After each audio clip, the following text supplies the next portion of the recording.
নমস্কার, আমি রশ্মি। আপনাকে স্বাগত জানাই আমার রান্নাঘরে। খাবার আরম্ভটা যদি গরম গরম পোস্ত ভাত দিয়ে করা হয় তাহলে কিন্তু খাবার ইচ্ছেটা আরও বেড়ে যায়, তাই না? তাহলে আসুন চটপট শিখে নিই পোস্ত ভাতে কিভাবে রান্না করতে হয়। আর এই পদ শেখানোর জন্য আমাদের সঙ্গে আছেন শেফ রঙ্গন নিয়োগী।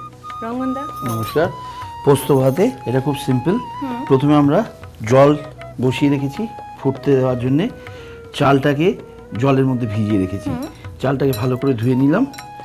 এবার চালটাকে আমরা ছেড়ে দেবো জলে। চালটাকে ছেঁকে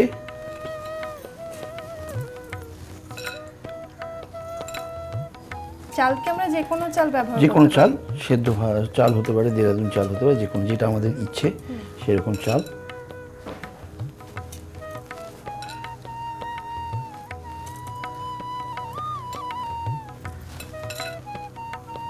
এটা দেখে যা মনে হচ্ছে খুব সহজই একটা খুব রান্না, সহজ আইটেম এবং খুব তাড়াতাড়ি হয়ে যায়। এখানে আর নতুন করে আলাদা করে ইনগ্রেডিয়েন্টসের কথা বললাম না, কেন খুব সীমিত কয়েকটা আইটেম লাগে। তো আমি পোস্ত নিলাম। এবার পোস্তগুলোকে খুব শুকনো করে মাখা পোস্তগুলোকে গোল করে করে বলের মতো করে করেই বয়েলিং রাইসের মধ্যে ছাড়বো। এটা আস্তে আস্তে পোস্তটা শক্ত হয়ে ভাতের সঙ্গে সেদ্ধ হয়ে যাবে। মানে ওটা ভাঙবে না? ওটা ভাঙবে না একেবারেই। তো পোস্তটা মাখার সময় কি নুন দেওয়া আছে? নুন, একটু কাঁচা লঙ্কা দেওয়া আছে সামান্য। দেখো ভাঙছে না পোস্তগুলো, মানে যেরকম দেওয়া হচ্ছে সেরকমই থেকে যাচ্ছে। এটা ভাতের সঙ্গে সেদ্ধ হয়ে যাবে আর ভাতেও একটা পোস্তের গন্ধ এসে যাবে। হ্যাঁ, না আমরা তো এমনি পোস্ত আলাদা করে খেয়েই না, থাকি। এটা খাওয়ার আলাদা মজা আছে। না, এটাতে ভাতের মধ্যেও সেই পোস্তর গন্ধটা আসবে। ছেড়ে দিলাম। একটু নুন দিয়ে দেবো। নুনটা দিলে চালটা ভাঙে না।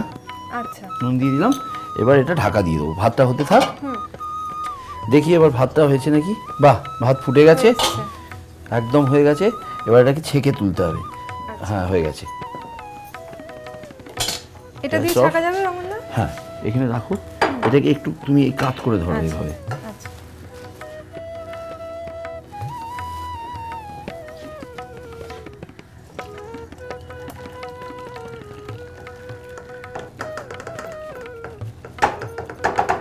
খুব সাবধানে এটাকে ঢালবেন।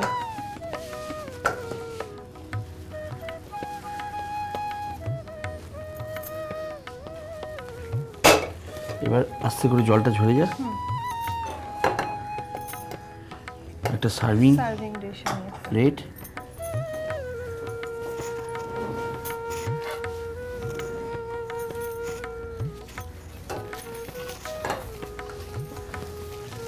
এটাতে সার্ভ করে হ্যাঁ, আস্তে করে ভাতটাকে ঢেলে দেবো এর মধ্যে পোস্ত সমেত। হ্যাঁ,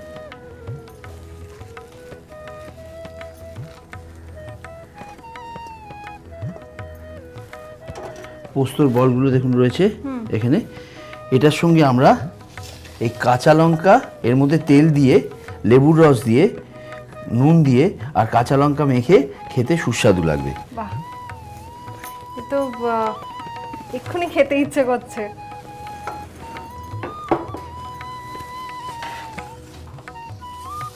ভাতের সাথে লেবু, লঙ্কা, কাঁচা তেল নিচ্ছি। হ্যাঁ, ভাতের সঙ্গে সর্ষের তেল, কাঁচা সর্ষের তেল, নুন আর লেবুর রস করে আর কাঁচা লঙ্কা দিয়ে খেতে দারুণ লাগবে। সত্যি দারুণ লাগবে। তাহলে আমাদের পোস্ত ভাতে রেডি। এত সুন্দর গন্ধ আসছে আর থাকা যাচ্ছে না। আপনারা পোস্ত তো নানা রকমের রান্না করেন, এভাবে করে রান্না করে দেখুন, খুব সুন্দর খেতে লাগবে। আমি এটা এখন খেয়ে দেখবো কেমন হয়েছে, আপনিও করে দেখুন কেমন লাগে।